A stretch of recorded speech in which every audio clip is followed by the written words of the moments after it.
सो aspirants, आज के इस वीडियो में हम बात करेंगे रिक्रूटमेंट रूल्स के बारे में। जी हाँ दोस्तों, न्यू रूल्स के बारे में जो आपकी यहाँ पे आने वाले अपकमिंग पोस्टें हैं, जैसे junior assistant, class 4 sub inspector, stenographer, armed guard, जैसे जूनियर ग्रेड इंस्पेक्टर की जो पोस्ट रहती है, आने वाले 4-5 सालों में जो भी आपकी रिक्रूटमेंट आएगी उसके यहाँ पे हम रिक्रूटमेंट रूल्स आपको बताने वाले हैं, क्या इसकी क्वालिफिकेशन रहेगी और क्या कुछ यहाँ पे रहने वाला है। अब आप दोस्तों देख ही सकते हो कि कोई भी जम्मू एंड कश्मीर में एडवर्टीजमेंट आता है तो उस पर केस लग जाता है या फिर स्टे लग जाता है। जैसे कि नायब तहसीलदार में बच्चों को नहीं पता था कि इसमें उर्दू कंपलसरी होगा या नहीं होगा, तो इसी वजह से बच्चों ने केस कर दिया।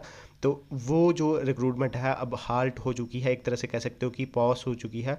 अब उसको मे भी कितना टाइम लगे, 2 साल लगे या 3 साल लगे, तो वो एक तरह से आप देख ही सकते हो दोस्तों, आपकी एज लिमिट भी जाएगी और जो एक तरह से रिक्रूटमेंट है वो भी कंडक्ट नहीं होगी अब। तो इसी के कारण हम आज के इस वीडियो में आपके जो यहाँ पे रिक्रूटमेंट रूल्स है वो बताने वाले हैं। तो जो यहाँ पे अभी नए नए रिक्रूटमेंट रूल्स है वो यहाँ पे बताएंगे, जो कि junior assistant, class 4 sub inspector, stenographer, armed, junior grade के जो इंस्पेक्टर की क्वालिफिकेशन है वो क्या रहेगी। तो चलिए दोस्तों, ऑफिशियल नोटिफिकेशन की तरफ आपको ले चलते हैं। तो सबसे पहले तो मैं बात कर लूँ government of Jammu and Kashmir finance department यानी कि civil sector Jammu and Kashmir की तरफ से ये नोटिफिकेशन है। नोटिफिकेशन देख सकते हैं आप, minimum qualification and method of recruitment in respect to non gazetted posts of JNK।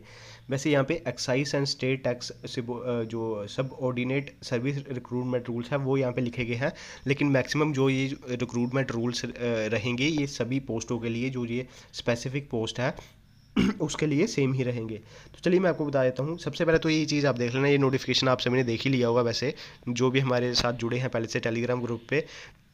तो ये जो वैकेंसी है ये सेक्शन स्ट्रेंथ है, ये कोई आने वाली वैकेंसी या फिर एक तरह से कह सकते हो अपकमिंग जॉब्स का डाटा नहीं है, तो इस चीज़ को आप अवॉइड कर सकते हैं। ये एक डिपार्टमेंटल सेक्शन स्ट्रेंथ है जिसमें यहाँ पे नंबर्स बताए गए हैं कि जम्मू में कितना है, कश्मीर में कितना है, तो इस चीज़ को आप अवॉइड कर सकते हैं। जो मेन चीज़ है वो है हमारे लिए क्वालिफ़िकेशन। तो जो भी आने वाले समय में, जैसे ये देख सकते हैं कि 2025 की ये अभी फ़िलहाल ये नोटिफिकेशन पब्लिश किया गया है रिसेंटली का। तो जो भी जूनियर स्टेनोग्राफर की पोस्ट रहेगी उसका जो पे लेवल है वो यहाँ पे रहने वाला है 6B का, यानी कि 35,000 से लेके 1,12,000 के बीच में आपका पे स्केल रहेगा। और इसके लिए जो आने वाले समय में जूनियर स्टेनोग्राफर की जॉब्स आएंगी, यानी कि 2025 में आएगी या 2026 में जब भी आएंगी, तो उसके लिए जो क्वालिफिकेशन रहेगी वो ग्रेजुएशन रहेगी कोई भी यूनिवर्सिटी से, having minimum speed 65 and 35 words पर minute in short hand and type writings respectively. Graduation तो आपकी होनी चाहिए, साथ में जो 65 की स्पीड वर्ड्स पर मिनट है वो आपकी शॉर्ट हैंड में होनी चाहिए 65, और 35 वर्ड्स पर मिनट आपकी टाइप राइटिंग में होनी चाहिए। तो ये यहाँ पे आपकी इसकी क्वालिफिकेशन रहेगी। उसके बाद इंस्पेक्टर की पोस्ट अगर आने वाले समय में आती है तो उसके लिए जूनियर ग्रेड जो आपकी पोस्ट रहती है इंस्पेक्टर लेवल 2 की, उसके लिए जो पे स्केल रहेगा लेवल 6 का रहेगा, यानी कि 35,000 से लेके 1,12,000 के बीच में। और इसके लिए सिंपल ग्रेजुएशन रहेगी। ग्रेजुएशन अगर आपने किसी भी यूनिवर्सिटी से कर रखी है, चाहे आपने BA करी है, BSc करी है या फिर कॉमर्स कर रखी है। नेक्स्ट यहाँ पे बढ़ते हैं सब इंस्पेक्टर की। जैसे कि आप सभी जानते होंगे कि जम्मू एंड कश्मीर पुलिस में सब इंस्पेक्टर की रिक्रूटमेंट होती है, और काफ़ी डिपार्टमेंट्स में सब इंस्पेक्टर की रिक्रूटमेंट्स होती है, फॉरेस्ट डिपार्टमेंट और भी काफ़ी सारे डिपार्टमेंट्स जैसे एक्साइज डिपार्टमेंट भी है। तो इसमें जो आपकी सब इंस्पेक्टर की पोस्ट रहेगी उसका जो पे स्केल है यहाँ पे बताया गया है 25,000 से लेके 81,000 के बीच में, लेवल 4 यहाँ पे बताया गया है। लेकिन लेवल कई डिपार्टमेंट में डिपेंड करता है कि वहाँ पे स्केल क्या रखा गया है। जैसे यहाँ पे बात करें तो जम्मू एंड कश्मीर पुलिस में जो सब इंस्पेक्टर की पोस्ट है उसके लिए काफ़ी इससे ज़्यादा पे स्केल देखने को मिलता है।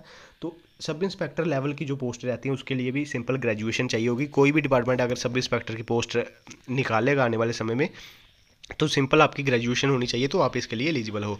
दोस्तों जूनियर असिस्टेंट की बात करें तो यहाँ पे जूनियर असिस्टेंट लेवल 4 का पे स्केल रहेगा 25,000 से लेकर 81,000 के बीच में। इसकी जो क्वालिफिकेशन रहेगी, सिंपल आपने ग्रेजुएशन कर रखी होनी चाहिए किसी भी यूनिवर्सिटी या बोर्ड से, चाहे आपने BA BSc या कॉमर्स में कर रखी है, आपके पास ग्रेजुएशन की डिग्री होनी चाहिए। और आपका टाइपिंग टेस्ट होगा। इसमें कोई भी आपका कंप्यूटर का डिप्लोमा नहीं मांगा जाएगा जो JKSSB की तरफ से पोस्टें आएंगी। तो इसमें सिंपल आपकी यहाँ पे देख सकते हैं कि 35 वर्ड्स पर मिनट की आपको स्पीड क्वालिफाई करनी पड़ेगी, जो आपका टाइपिंग टेस्ट होगा। तो ये जूनियर असिस्टेंट की पोस्ट के लिए था। अब दोस्तों यहाँ पे गार्ड, आर्म्ड गार्ड की पोस्टें भी निकाली जाती हैं। काफ़ी डिपार्टमेंट्स में ये गार्ड की पोस्टें होती हैं और आर्म्ड गार्ड की पोस्ट रहती हैं। इसके लिए मिनिमम आपकी 10th होनी चाहिए, 10th पास ये फॉर्म लगेंगे। और मिनिमम और मैक्सिमम का क्या यहाँ पे इशू है, मिनिमम यानी कि आपने अगर 10th पास कर रखी है तो आप फॉर्म को अप्लाई कर सकते हो। तो मिनिमम 10th बेसिस पे ये फॉर्म रहेंगे, ठीक है। अगर आपने 12th फेल हो तो कोई बात नहीं, तब भी आपका फॉर्म लग जाएगा। और अगर आपने 12th पास कर रखी है तो भी आपका फॉर्म लग जाएगा। लेकिन दोस्तों आपने 12th से ज़्यादा क्वालिफ़िकेशन नहीं करी होनी चाहिए। ये ग्रेजुएशन अगर आपने कर रखी है तो आप इस पोस्ट के लिए, गार्ड, आर्म्ड गार्ड के लिए, ये कह सकते हो कि एलिजिबल नहीं होंगे। अब दोस्तों यहाँ पे ये चीज़ क्यों कर रखी है, इसके पीछे काफ़ी रीजंस है। जैसे जम्मू एंड कश्मीर में काफ़ी जो पोस्टें हैं ग्रेजुएशन लेवल पे निकाली जाती हैं। ये पोस्टें एक तरह से रिजर्व्ड भी, एक मतलब स्टेट या यूटी अपने हिसाब से डिसाइड कर सकता है कि क्वालिफिकेशन क्या रखनी है। वो अपने हिसाब से जो भी यहाँ पे करते हैं, तो वो यहाँ पे इन्होंने रखी है मिनिमम मैट्रिक और मैक्सिमम 10+2। तो ये चीज़ आप समझ लीजिए। अगर आप इस पर फिर भी स्टे करने की कोशिश करोगे तो ये रिक्रूटमेंट आपकी हाल्ट हो जाएगी। अगर कोई भी, या फिर क्लास 4th की भी बात करें, उसके लिए भी सेम है। मिनिमम जो है 10th पास है और जो मैक्सिमम है वो 12th है। इसमें ग्रेजुएशन वाले एलिजिबल नहीं है, ना ही MTS पोस्ट में और ना ही गार्ड वाली पोस्ट में। अगर फिर भी आप इस पे जो है कोर्ट वगैरह, केस वगैरह करोगे तो ये रिक्रूटमेंट काफ़ी लंबा चलने वाली है। इसलिए आप पहले ही ध्यान में रखिएगा, जो भी कोर्ट केस करने वाले हैं या फिर कुछ करने वाले हैं, इसके लिए सिंपली सरकार ने ये कहा है कि इसके लिए मिनिमम मैट्रिक और मैक्सिमम 12th करी रखी जाए। बाकी जितनी भी पोस्ट है, बाकी इसके अलावा जितनी भी पोस्ट आएंगी वो सभी जो है यहाँ पे ग्रेजुएट वाले एलिजिबल होंगे। उसमें कोई इतना इशू नहीं है। ये मे भी एक तरीके से कहा जा सकता है कि इसमें जो जम्मू एंड कश्मीर में के काफ़ी ऐसे लोग हैं जिन्होंने 10th पास कर रखी होती है या 12th पास कर रखी होती है, वो उन स्टूडेंट्स के लिए ये जॉब जो है एक तरह से उनके लिए रिजर्व्ड करी गई है।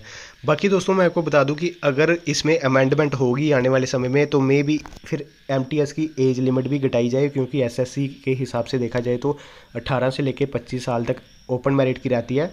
तो अगर इसमें क्वालिफिकेशन होती है, ग्रेजुएशन वाले एलिजिबल होते हैं, तो फिर वो मैटर भी करेगा कि क्या इसमें एज लिमिट वाला फैक्टर जो होगा। तो फ़िलहाल तो इसकी एज लिमिट 18 से 42 के बीच में होती है।